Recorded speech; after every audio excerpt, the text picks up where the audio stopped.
Constipation या पेट न साफ होना एक जटिल समस्या है। कमोबेश जनमानस में ज़्यादातर लोग इस समस्या से परेशान होते हैं। लेकिन क्या आप जानते हैं कि यदि हम लैक्सेटिव या पेट साफ करने की दवाइयों का लंबे समय तक यूज करेंगे तो क्या समस्याएं आती हैं।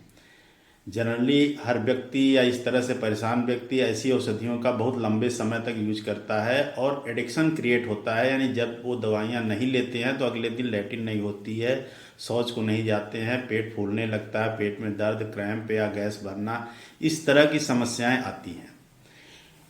लेकिन इसका कॉम्प्लिकेशन बहुत ही खराब होता है। यदि हम लगातार ऐसी औषधियों का सेवन करते हैं तो धीरे धीरे हम कई तरह की समस्याओं से, जैसे डिहाइड्रेशन, यदि लगातार डिहाइड्रेशन बना रहे तो प्यास लगना, चक्कर आना, सर में दर्द होना, इस तरह की समस्याएं होने लगती हैं। इसी तरह इलेक्ट्रोलाइट इम्बैलेंस भी एक बहुत ही बड़ी समस्या है जो ओवर लैक्सेटिव यूज से या लगातार इस तरह की औषधियों को लेने से धीरे धीरे डेवलप होने लगता है।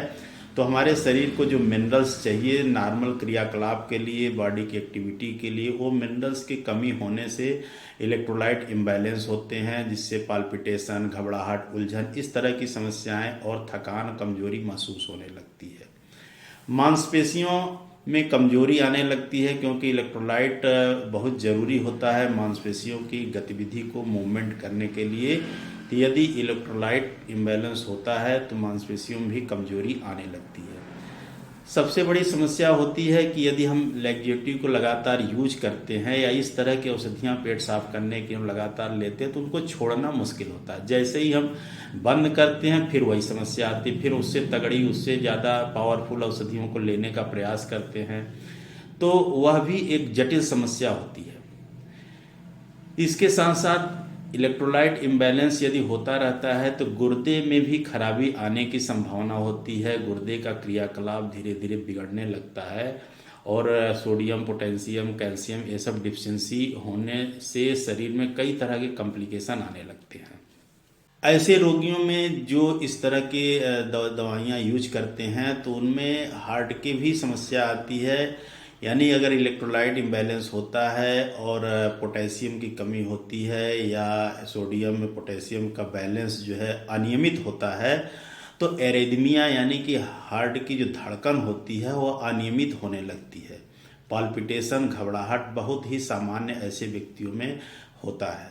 तो इस तरह हार्ट से रिलेटेड समस्या और गुर्दे से रिलेटेड समस्या, मांसपेशियों की कमजोरी, इलेक्ट्रोलाइट इम्बैलेंस और डिहाइड्रेशन की समस्या बहुत ही कॉमन होती है और देखने को ज़्यादातर मिलती है। इसके साथ माल न्यूट्रिशन एक बहुत बड़ा कारण होता है ऐसे व्यक्तियों में जो लगातार लैक्सेटिव यूज करते हैं।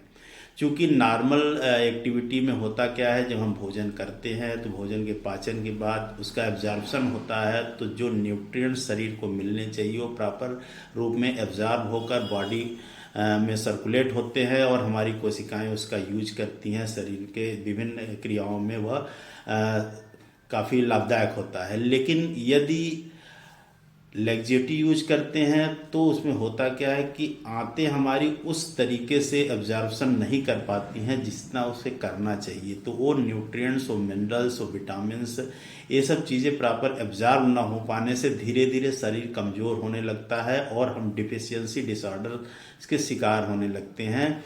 यानी विटामिन्स की कमी, मिनरल्स की कमी, इलेक्ट्रोलाइट इम्बैलेंस, इस तरह की समस्याएं शरीर में आने लगती हैं और उससे संबंधित रोग डेवलप होने लगते हैं। तो इस तरह यदि आप ऐसी समस्या से पीड़ित हैं तो आपको तुरंत डॉक्टर से मिलना चाहिए और अपनी ये समस्या बतानी चाहिए कि जब हम ये औषधियाँ लेते हैं तभी पेट साफ होता है, नहीं लेते हैं तो मुझे दिक्कत आती है।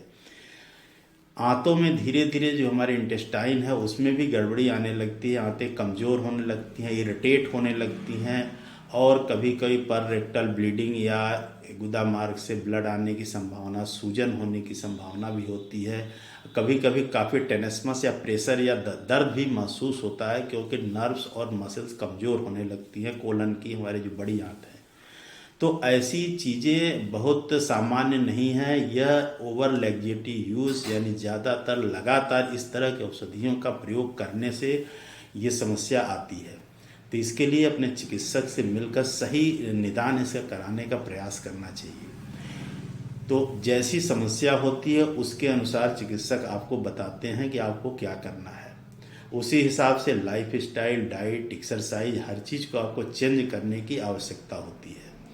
तो ऐसी समस्या से यदि पीड़ित हैं तो आप निश्चित रूप से अपने डॉक्टर से मिलें और उसका समुचित निदान कराएं ताकि आप स्वस्थ रह सकें।